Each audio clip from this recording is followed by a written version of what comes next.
हर हर महादेव। आग्र्यावरून सुटका केल्यानंतर 72 तासाचं अंतर शिवरायांनी 12 तासात कसं कापलं? तुफानी घोडदौड। आग्र्याहून सुटका झाल्यानंतर छत्रपती शिवाजी महाराजांनी मथुरेहून नरवराच्या दिशेने तुफानी घोडदौड केली।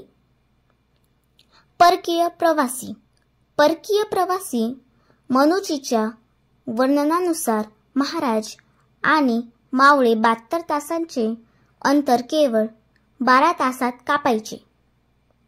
तपासणी। वेगवान प्रवासादरम्यान शिवाजी महाराजांनी परवान्याचा योग्य वापर करून तपासणी टाळली। प्रवास।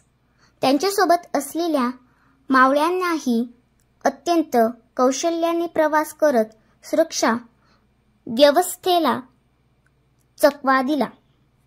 अडथळा। मीर बक्षी मुहम्मद अमीन खानाच्या परवान्यामुळे त्यांना कोणत्याही अडथळ्याविषयी पुढे जाता आले नाही। परवानगी। औरंगजेबाच्या परवानगीने दिलेल्या दस्तकामुळे शिवाजी महाराजांना मोठी सोय झाली। नमाज। नरवरच्या फौजदार अबादुल्लाह खानाने नमाजाच्या वेळी शिवाजी महाराज चंबळा नदी ओलांडून गेल्याचे कळवले।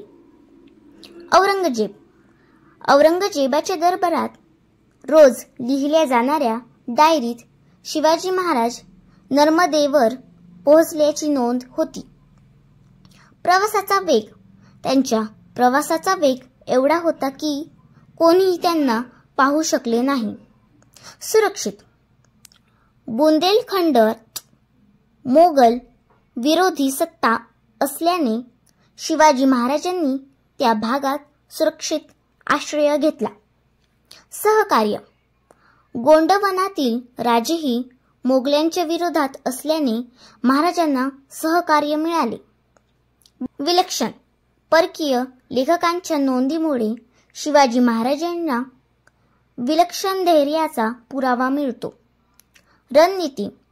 महाराजांनी रणनीती आणि वेग यांचा योग्य मेळ साधत हा प्रवास पूर्ण केला। खळबळ। त्यांच्या या अद्वितीय पलायनाने मोगल साम्राज्यात खळबळ उडाली। इतिहासात या वेगवान प्रवासाची नोंद एक अद्वितीय पराक्रम म्हणून झाली आहे। झाडे लावा, जीवन वाचवा, या धरतीचे स्वर्ग बनवा। छत्रपती शिवाजी महाराजांच्या शौर्य आणि चातुर्यासाठी मी त्यांना मानाने मुजरा करते। जय भवानी, जय शिवाजी। छत्रपती शिवाजी महाराज की जय। व्हिडिओला लाईक करा, शेअर करा आणि सबस्क्राईब करा।